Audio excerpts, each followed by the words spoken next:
والصلاة والسلام على سيد المرسلين وعلى آله وأصحابه أجمعين، أما بعد. فقد قال الله تبارك وتعالى في القرآن المجيد والفرقان الحميد: أعوذ بالله من الشيطان الرجيم، بسم الله الرحمن الرحيم. يا أيها الذين آمنوا قوا أنفسكم وأهليكم نارا وقودها الناس والحجارة. صدق الله العظيم. وقال النبي صلى الله عليه وسلم: كلكم راع وكلكم مسؤول عن رعيته.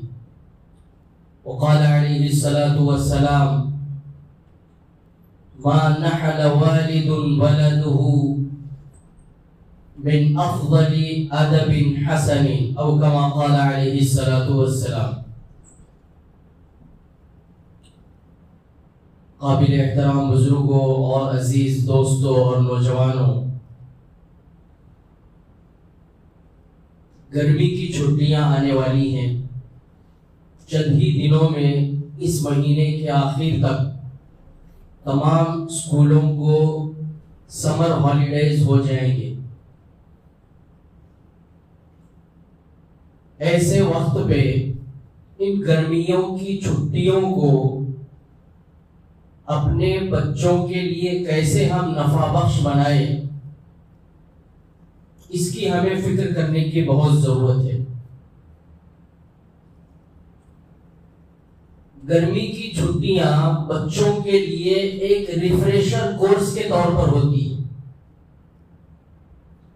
ان کو جو کچھ انہوں نے سال بھر سیکھا ہے اس کی عملی پریکٹس کا موقع ہوتا ہے. ان چھٹیوں کو ہم اپنے بچوں کے اوپر فوکس کریں گے اور ان کے دینی اور اخلاقی تربیت کا انتظام کریں گے تو یہ چھٹیاں بچوں کے کردار کے لیے، ان کے اخلاق کے لیے، ان کی شخصیت سازی کے لیے بہت نفع بخش ہو جائیں گی. ورنہ یہ چھٹیاں وائرس بھی بن سکتی ہیں. جس طریقے سے وائرس کمپیوٹر میں آتا ہے یا وائرس موبائل میں آتا ہے تو کمپیوٹر اور موبائل خراب ہو جاتے ہیں، یا اسی طریقے سے وائرس جس طریقے سے فضا میں اگر آ جاتا ہے تو انسان کی طبیعتیں خراب ہونا شروع ہو جاتی ہیں. تو ایسے ہی اگر ان چھٹیوں کو ہم صحیح سے بچوں کے لیے اچھا انتظام نہیں کریں گے تو یہ چھٹیاں بچوں کے لیے وائرس بن جائیں گی. یعنی جو کچھ بچوں نے سال بھر پڑھا ہے وہ سب بھول جائیں گے اور اخلاقی اعتبار سے بھی بچے تباہ ہو جائیں گے. اور یاد رکھیے، اللہ تبارک و تعالیٰ نے انسان کو دنیا میں بے شمار نعمتیں عطا کی ہیں، لیکن ان تمام نعمتوں میں سب سے جو بڑی نعمت ہے اور سب سے جو افضل نعمت ہے وہ اولاد کی نعمت ہے. اس کا اندازہ ہم اس بات سے لگا سکتے ہیں کہ انبیاء علیہ السلام نے اللہ سے اولاد کی دعائیں کی ہیں. حضرت ابراہیم علیہ السلام کی دعا کو دیکھیے، حضرت زکریا علیہ السلام کی دعا کو دیکھیے: رب هب لي من لدنك ذرية طيبة، رب هب لي من لدنك ذرية طيبة، ربنا هب لنا من أزواجنا وذرياتنا قرة أعين واجعلنا للمتقين إماما، رب هب لي من الصالحين. یہ تمام دعائیں قرآن کریم میں مذکور ہیں اور یہ دعائیں اولاد کے لیے انبیاء نے کی ہیں. تو اس سے اندازہ ہوتا ہے کہ اولاد کتنی بڑی اللہ کی نعمت ہے. اور جب اللہ کوئی نعمت دیتا ہے تو پھر اس نعمت کے بارے میں سوال بھی کرتا ہے، اس نعمت کے بارے میں باز پرس بھی کرتا ہے. اس نعمت کے صحیح استعمال پر اجر و ثواب بھی دیتا ہے اور اس نعمت کے ضائع کرنے پر اللہ پکڑ بھی فرماتے ہیں۔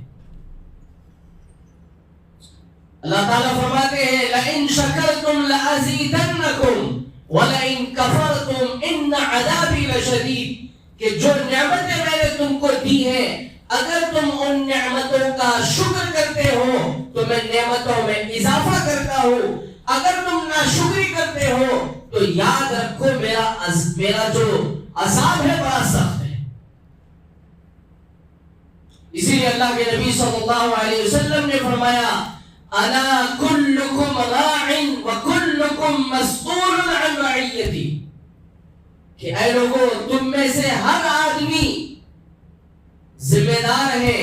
چرواہے سے تشبیہ دی ہے، راعی کے معنی آتے ہیں چرواہے کے، کہ جب چرواہا بکریاں لے کر کے جنگل میں جاتا ہے تو وہ سارے بکریاں اس کے کنٹرول میں ہوتی ہیں، ان میں سے ایک بھی بکری ان کنٹرول ہو کر دوسرے کے کھیت میں جا کر اس کو نقصان پہنچاتی ہے تو سامنے والا بکریوں پر برسے گا نہیں بلکہ اس چرواہے پر برسے گا، اس چرواہے کی پکڑ کرے گا۔ تو ایسے ہی اللہ تبارک و تعالیٰ نے ہر انسان کو ذمہ دار بنایا ہے اور ہر انسان کو اس کے ماتحتوں کے بارے میں سوال کیا جائے۔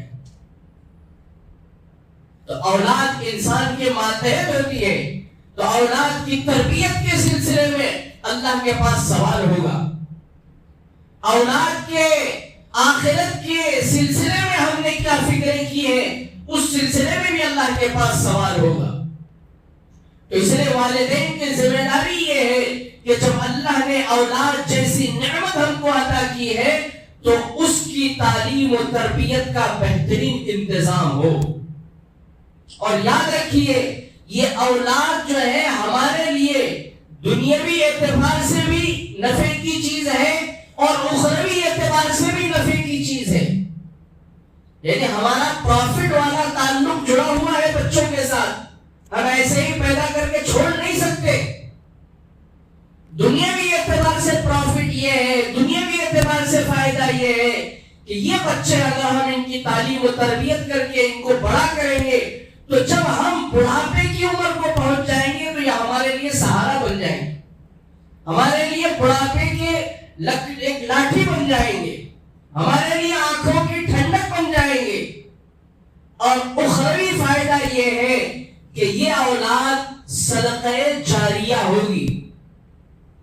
حدیث پاک میں آتا ہے اللہ کے نبی صلی اللہ علیہ وسلم نے ارشاد فرمایا اذا مات الانسان انقطع عنه عمله الا ثلاثه، کہ جب انسان مر جاتا ہے تو اس کا عمل اب ختم ہو جاتا ہے، مرنے کے بعد اب کوئی نماز نہیں پڑھ سکتا، مرنے کے بعد وہ کوئی سجدہ نہیں کر سکتا، مرنے کے بعد اب وہ کوئی عبادت نہیں کر سکتا، اب عمل کا معاملہ ختم ہو گیا۔ لیکن تین ایسے کام ہیں کہ اس کے مرنے کے بعد بھی اس کو اجر و ثواب کا ذریعہ بن سکتے ہیں۔ سب سے پہلے ہے علم ينتفع به، کہ ایسا علم جس سے لوگ فائدہ اٹھا رہے ہوں، یعنی اس نے کوئی ایسی کتاب لکھ دی جس سے لوگ فائدہ اٹھا رہے ہیں، اس نے کوئی جو ہے کوئی ایسا ایک کام کر دیا یا کوئی ایسی مضمون اس نے اخبار میں لکھ دیا یا کوئی آرٹیکل اس نے لکھ دیا یا کوئی بھی تقریر اس نے کی یا کوئی اس نے بیان کیا یا کسی کے سامنے اس نے نصیحت کی یا کسی کی اس نے کاؤنسلنگ کی اپنے علم کی روشنی میں اور اس کاؤنسلنگ سے لوگوں کو فائدہ ہو رہا ہے، تو یہ جو علم ہے یہ اس کے لیے نفع کا ذریعہ ہے، یعنی مر بھی جائے گا تب بھی اس کو اس کا فائدہ ملتا جائے گا۔ اور دوسری چیز ہے ولد صالح يدعو له، کہ نیک اولاد جو اس کے لیے مرنے کے بعد دعا کرے، یہ اولاد بھی صدقہ جاریہ ہے۔ لیکن یہ اولاد صدقہ جاریہ کب بنے گی؟ جب ہم اس کو اس قابل بنائیں گے، ورنہ تو بہت سے لوگ ایسے ہیں کہ جن کی اولاد ان کے لیے گلے کی ہڈی بنے ہوئے ہیں، بچپن میں بچوں کی تعلیم و تربیت پر انہوں نے کوئی توجہ نہیں دی، دنیا کمانے میں مصروف رہے، نہ بچوں کی اخلاقی تربیت ہوئی نہ بچوں کی تعلیمی تربیت ہوئی، جب یہ بچے بڑے ہو جاتے ہیں تو یہ ماں باپ کے لیے رحمت کے بجائے زحمت بن جاتے ہیں. اور بعض لوگوں کو تو یہ بھی کہتے ہوئے سنا ہے کہ وہ یہ تمنا کرتے ہیں یا تو ہم مر جائیں یا یہ ہماری اولاد مر جائے. اتنے برے حالات درپیش ہو جاتے ہیں. اس کی وجہ یہ ہوتی ہے کہ والدین نے بچوں کی تعلیم و تربیت پر توجہ نہیں دی.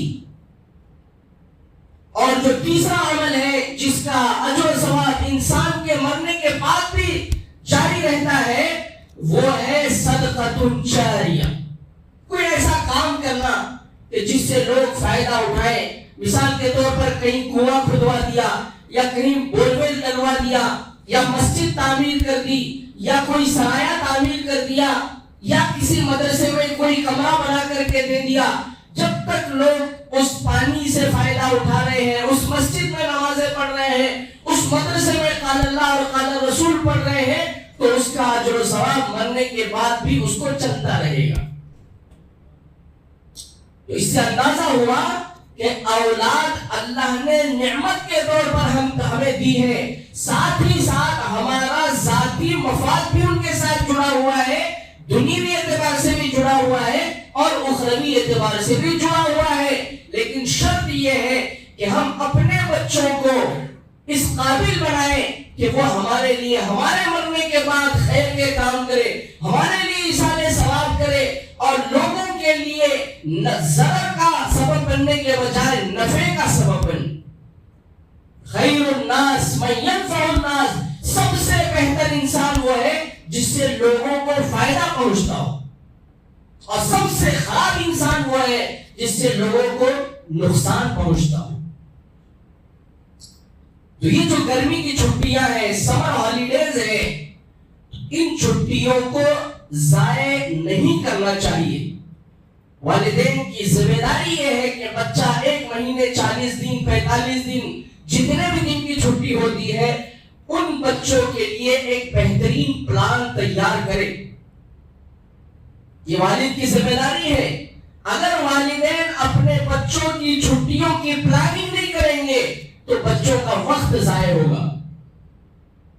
اب بہت سارے لوگ یہ بولیں گے مول صاحب بچہ تو 11 مہینے پڑھتے رہتا, 1 مہینہ تو بھی اس کو ریسٹ ملنا چاہیے. بالکل ملنا چاہیے.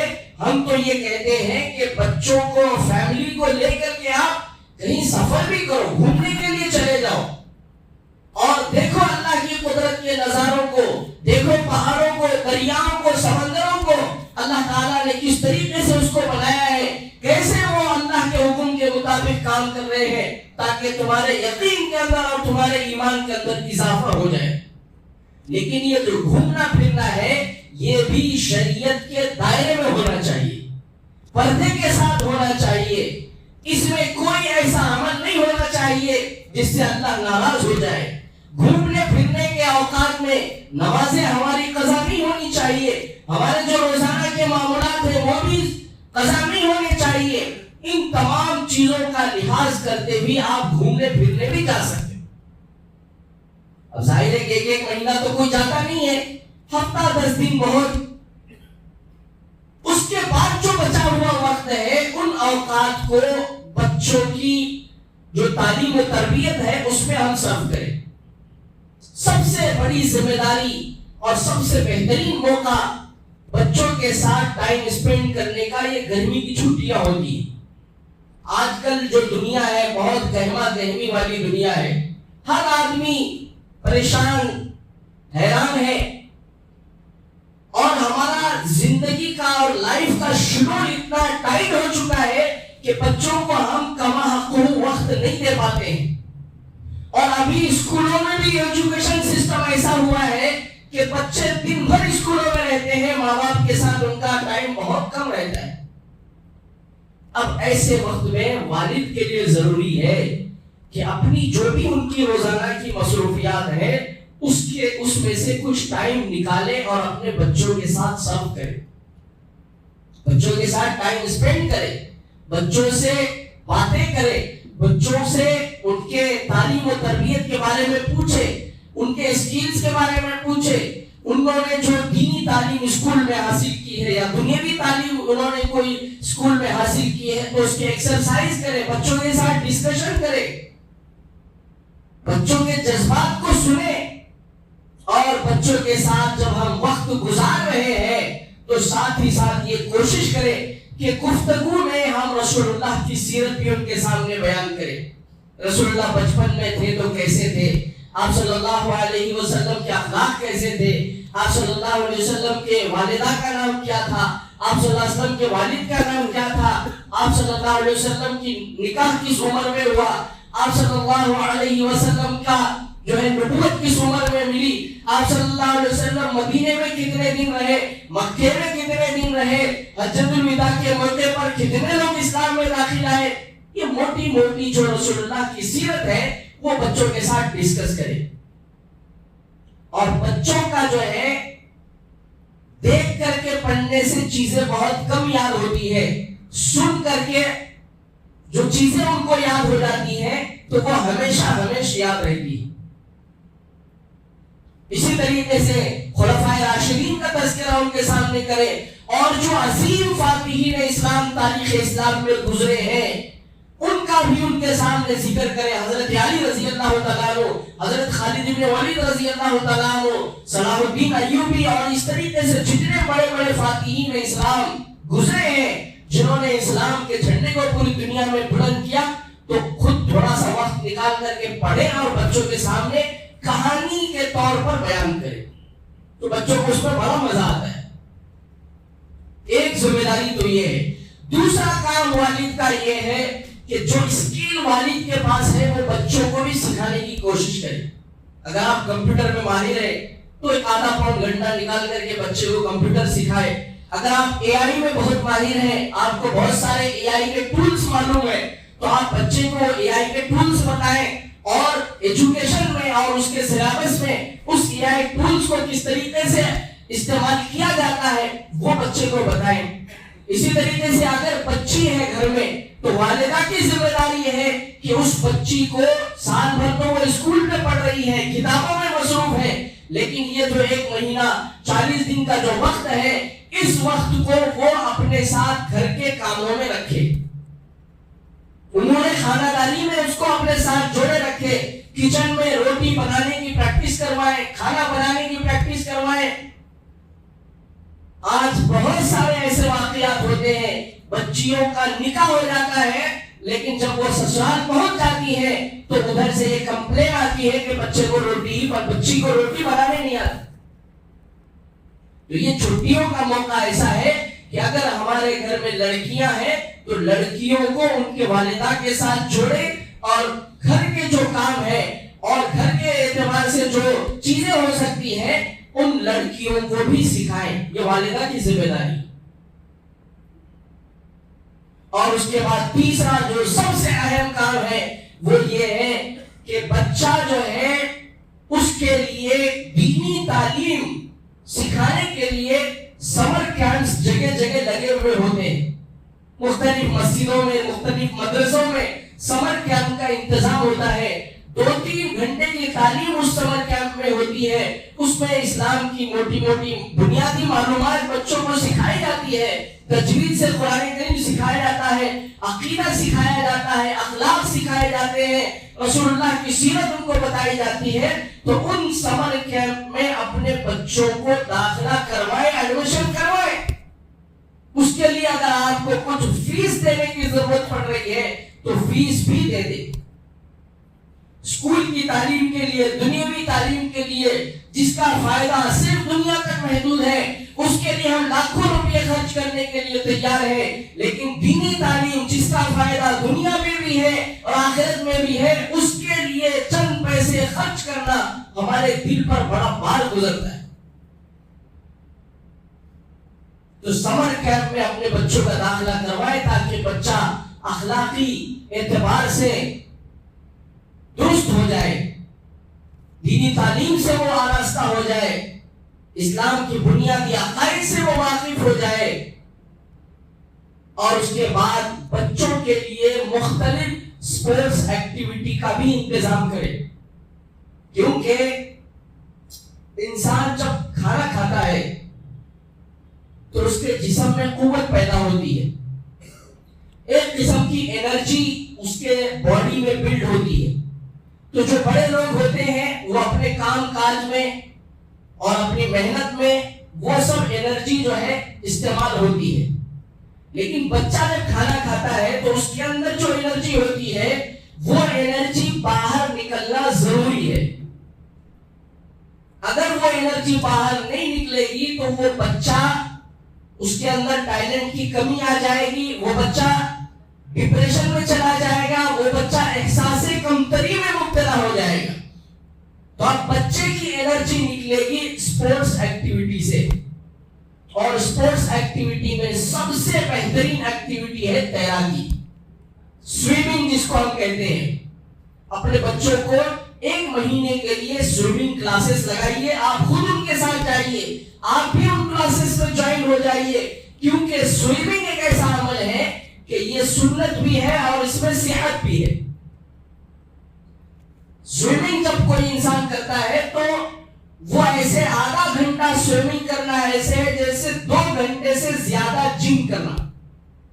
اتنی اس میں انسان کی ورزش ہو جاتی ہے، جسم کا ایک ایک پرزا اور اس کے جسم کا ایک ایک سیل جو ہے ایکٹیو ہو جاتا ہے. تو اپنے بچوں کو سوئمنگ کروائیے تاکہ ان کی صحت بھی ہو جائے اور سنت کا بھی ان کو ثواب ملے. اور دوسری ایکٹیویٹی جو ہے بچوں کو ہارس رائڈنگ بھی آپ سکھا سکتے ہیں. جگہ جگہ آج کل شہر میں ہارس رائڈنگ کے انسٹیٹیوٹ قائم ہیں، وہاں لے جائیے اور اس نیت سے لے جائیے کہ ہارس رائڈنگ یہ بھی سنت ہے. تو اس میں بھی بچہ جو ہے اس کی جو انرجی بلڈ ہو رہی ہے وہ انرجی اس میں صرف ہوگی، اور اس طریقے سے وہ مختلف اسپورٹس ایکٹیویٹی میں شامل ہو جائے. اس طریقے سے ہم بچوں کا نظام بنائیں گے، بچوں کے لیے پلاننگ کریں گے، تو یہ جو ہے بچوں کے اوور آل ڈیولپمنٹ کے لیے بہت مفید ہوگا. اور ایک سب سے اہم بات یہ ہے کہ اپنے بچوں کو رشتہ داروں کے ساتھ انٹریکشن کروائیے، رشتہ داروں سے ملاقات کروائیے. بہت سارے بچے ایسے ہیں چونکہ ہم اپنا گاؤں چھوڑ کر کے، اضلاع چھوڑ کر کے شہر میں آئے ہیں کھانے کمانے کے لیے، تو بچے اپنے رشتہ داروں سے واقف نہیں رہتے. چاچا کون ہے، چچیرے بھائی کون ہے، چچیری بہنیں کون ہے، پھوپھی کون ہے، دادا کون ہے، ان کو نہیں معلوم رہتا. اگر ہم ان کو ہر چھٹی میں لے جا کر رشتہ داروں سے ملاقات کرائیں گے، رشتہ داروں سے ان کا انٹریکشن کروائیں گے، تو یہ بچے جو ہے اپنے رشتہ داروں سے واقف ہو جائیں گے اور ان کے ساتھ مل جل بیٹھیں گے اور ان کے ساتھ ادب و احترام کا معاملہ کریں. ورنہ تو کئی ایسے لوگ ہیں کہ ان کو اپنے یعنی پوتے ان کے پاس آنے تیار نہیں ہے. پوتے پوچھتے ہیں یہ صاحب کون ہے. میرے پاس ایک صاحب آئے اور وہ کہنے لگے کہ مولانا میرا بچہ 8 سال کے بعد سعودی سے واپس آیا، شادی کے بعد بیوی کے لے کر کے چلا گیا، 8 سال کے بعد واپس آیا، 2 بچے اس کو ادھر ہی ہو گئے. جب وہ واپس آیا تو بچے اپنے دادا کے بلانے کے باوجود ان کے قریب آنے تیار نہیں. حالانکہ والد بول رہے ہیں کہ آپ کے دادا ہیں، یہ ہمارے گھر کے بڑے ہیں، لیکن وہ بچے پہچانتے ہی نہیں ہیں. تو ہمیں ان گرمیوں کے چھٹیوں میں ایک بہترین موقع ہوتا ہے کہ اپنے بچوں کو ان کے رشتہ داروں سے ملائیں تاکہ ان کو پتا چلے کہ ہمارے افراد خاندان میں کون کون ہیں. تو اگر ان کو معلوم ہوگا تو پھر وہ جب بڑے ہو جائیں گے تو ان کا تعلق برقرار بھی رہے گا اور ان کے ساتھ وہ عزت اور احترام کے ساتھ بھی پیش آئیں گے. تو یہ چند باتیں تھیں. اگر ان باتوں کو ہم ملحوظ رکھ کر اپنے بچوں کے لیے سمر ہالیڈیز کا ایک پلان تیار کرتے ہیں تو انشاءاللہ یہ جو سمر ہالیڈیز ہیں یہ ہمارے بچوں کے لیے نقصان کا سبب نہیں بنیں گے، وائرس کا سبب نہیں بنیں گے، بلکہ یہ سمر ہالیڈیز ہمارے بچوں کی اوور آل پرسنالٹی ڈیولپمنٹ جس کو ہم کہتے ہیں وہ اس کا ہو جائے. اللہ تبارک و تعالیٰ سے دعا ہے کہ اللہ تعالیٰ ہم سب کو کہنے سننے سے زیادہ عمل کرنے کی توفیق عطا فرمائے. جو حضرات سنتے نہیں پڑھے سنتے پڑھے.